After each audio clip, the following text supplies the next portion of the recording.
HG Murasame Kai. Apakah hanya sekedar unit kroco yang tidak perlu dibeli? Atau sebaliknya, apakah ini unit kroco yang paling keren? Simak review berikut. Spoiler dikit ya, transformasi ke jetnya keren banget ini guys.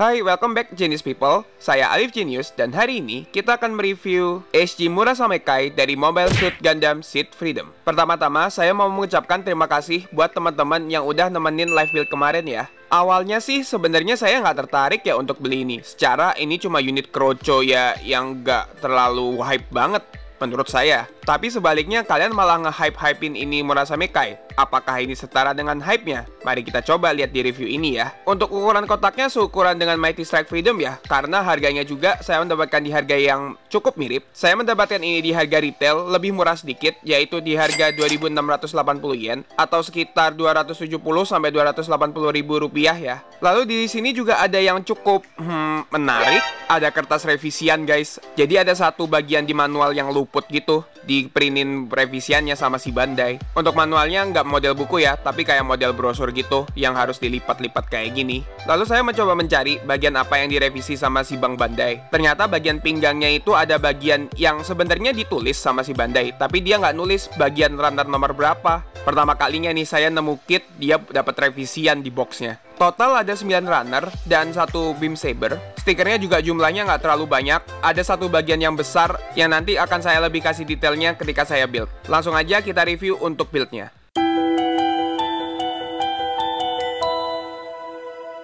Pemasangan kepalanya cukup unik ya. Biasanya tuh bagian kepala itu partisinya ada di kanan dan di kiri ya. Tapi ini partisinya ada di depan dan di belakang. Cukup gahar, tapi saya agak nggak nyaman sama bagian item-item yang kayak janggut. Untuk bagian badannya, konstruksinya agak menarik ya. Ada satu bagian yang di depan itu yang bisa dibongkar pasang, yang ternyata itu akan digunakan untuk gimmick transformasinya. Cukup elegan ya untuk bagian badannya. Ramping, simple, dan seperti lini Seed Freedom yang lainnya sudah dilengkapi oleh Scene Action System. Lalu kita lanjut untuk ke bagian lengannya. Kalau yang ini nggak terlalu banyak masalah sih. Yang sangat disayangkan adalah tidak ada opsi tangan yang lain selain dua tangan kanan dan kiri. Ya walaupun gitu kita ditawarkan dengan artikulasi yang cukup memuaskan. Tangannya bisa ditekuk sampai kayak gini guys. Saya masih nggak habis pikir ini ada revisian coba di manualnya. Apakah ini pertama kalinya Bandai melakukan kesalahan seperti ini? Coba komentar di bawah ya kalau ada revisian yang lain. Bagian pinggangnya sih nggak banyak masalah. Lalu coba perhatikan bagian yang satu ini. B1 sama B2 ini kan udah jadi ini ya. Udah jadi roknya ini kan. Nah, tapi dia di print lagi di sini. Bandai kalau males tuh ya, emang kayak gitu ya. Ceritanya B2 itu nggak ada ini kan. B1 kan nggak ada ini. Jadi karena dia males buat motong bagian ini, buat nambah ini, jadi ya udah di print lagi aja yang bagian rok-roknya. Jadi kita dapat 2 rok sebenarnya. Allah Bandai. Males kok dipelihara. Coba kalian ingat kata-kata yang tadi. Kita akan bahas lagi kata-kata itu di bagian selanjutnya. Untuk bagian kakinya pun juga nggak banyak masalah. Salah satu struktur kaki yang simple tapi bulky gitu. Mungkin yang agak ribet ada di bagian stikernya sih. Dia dipasang di ujung gitu dan kecil banget, jadi rawan buat rusak gitu stikernya. Lalu kita lanjut untuk jetpacknya. Runnernya banyak banget yang dipakai di sini. Buildnya sih gak banyak masalah ya, cuman karena banyak aja jadi banyak makan waktu. Selama perakitan enjoyable sih.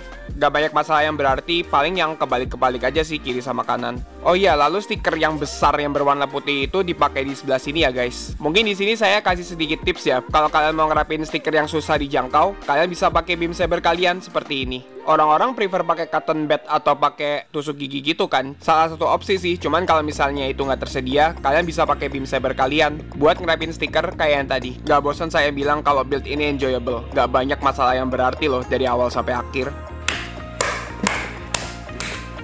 Loncat dia guys.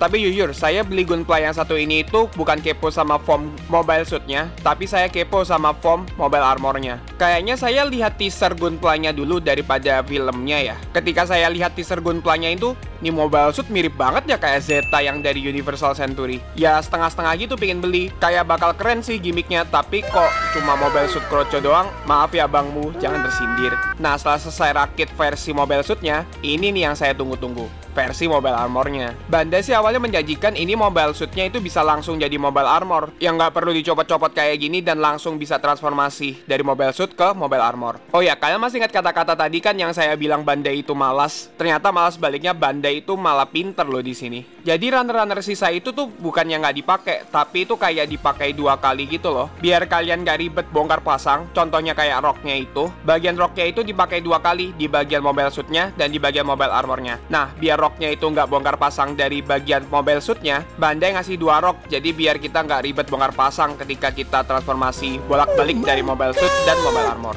Dan udah jadi untuk form mobile armornya. Gila cuy, impresi pertama saya ngelihat ini form, ini bener-bener kayak Zeta banget.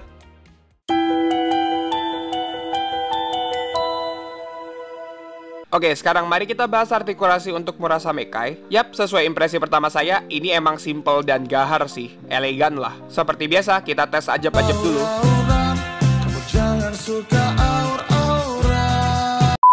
Bagian vivinnya atau tanduknya ini agak rawan ya, jadi hati-hati ketika menggerakkan. Kepalanya bisa diputar 360 derajat, tapi hati-hati dia sedikit nyangkut di tengah-tengah. Bisa ke atas dan ke bawah seperti ini, bisa geleng-geleng seperti ini juga. Yang bikin saya agak gimana gitu adalah bagian hitamnya yang di sini. Lalu untuk artikulasi badannya, salah satu gimmick dari Seat Action System yaitu dia bisa patah kanan kiri.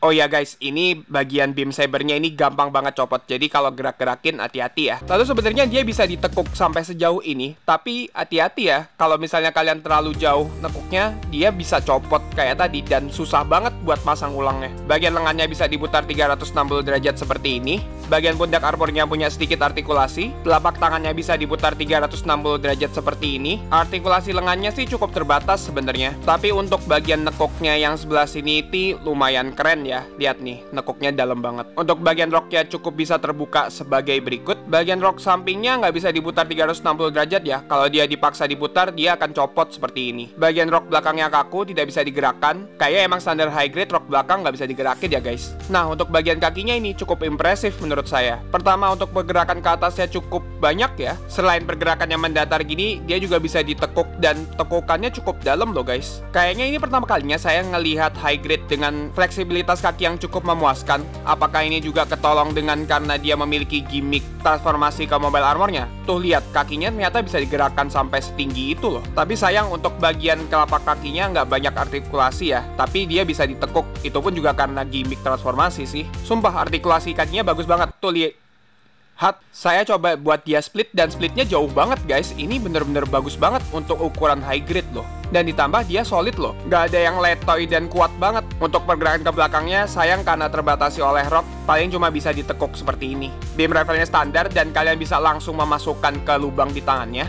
Ini kalian jangan coba di rumah ya.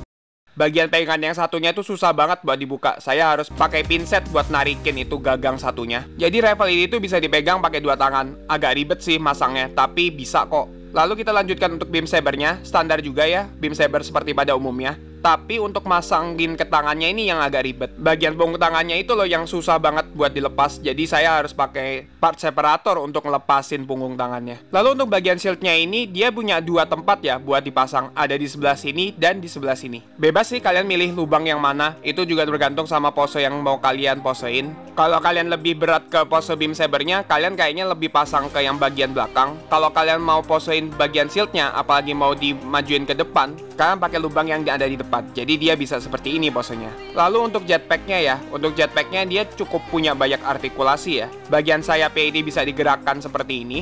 Bisa juga ditekuk ke atas ke bawah seperti ini. Bagian yang tajam ini pun juga punya artikulasi seperti ini.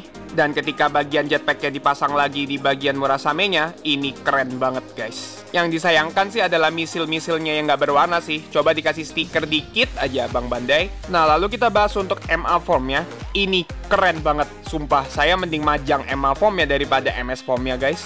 Bagian tajam yang di atas ini punya sedikit artikulasi seperti ini. Bagian kakinya atau bagian jetnya ini nggak banyak artikulasi sih. Bagian sayap yang tadi punya artikulasi akhirnya terbatas oleh bagian bawahnya ini. Tapi dia punya pergerakan ke depan dan ke belakang seperti ini. Yang mana ketika kalian menggerakkan, kalian juga harus mengatur misilnya biar sejajar dengan sayapnya.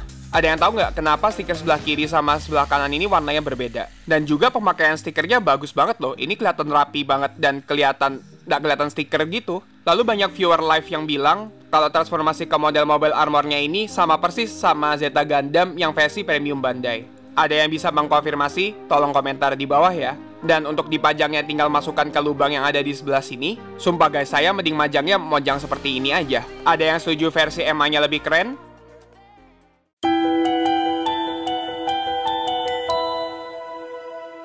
Jadi, bagaimana menurut kalian tentang Murasame Kai yang satu ini? Kita mulai dari form mobile suit-nya, emang simple dan gahar, elegan lah kalau dideskripsikan dengan satu kata, kombinasi warna yang simple, struktur badan yang nggak banyak aneh-aneh, stikernya pun juga nggak banyak, ada yang ribet sih, tapi ya masih di batas toleransi ya. Lalu artikulasinya yang ciamik, apalagi bagian kakinya yang sangat memuaskan. Seat action systemnya benar-benar membentuk artikulasinya sih. Senjatanya standar aja sih, nggak banyak main, malah tangannya yang ribet tuh bikin males buat bongkar pasang. Dan terakhir, form mobile armornya, ini sih bintangnya menurut saya. Ini keren banget, form jetnya dapat banget, nggak bener-bener maksa. Kayak, mohon maaf ya, Rising Freedom atau Immortal Justice. Ya, walaupun masangnya agak ribet ya, karena harus bongkar pasang sana-sini, tapi worth it lah ribetnya. Kayaknya sih Bandai uji coba gimmick transformasi dengan bongkar pasangnya ini, dengan coba dulu di Zeta versi premium Bandai. Dan ya berhasil, dan malah makin mantep di Murasame Kai ini. Kalian sadar gak sih kalau Murasame ini ada kombinasi antara color scheme-nya si Gundam Mark II dan gimmick transformasinya Zeta Gundam? Seakan-akan mobile suit ini tuh kayak tribute buat Kamil Bidan. Salah nggak saya? Oke, overall, apakah saya merekomendasikan kit ini? Boleh banget kalau kalian suka koleksi Gunpla yang punya gimmick transformasi. Salah satu yang paling keren sih ini, tapi kalau secara general,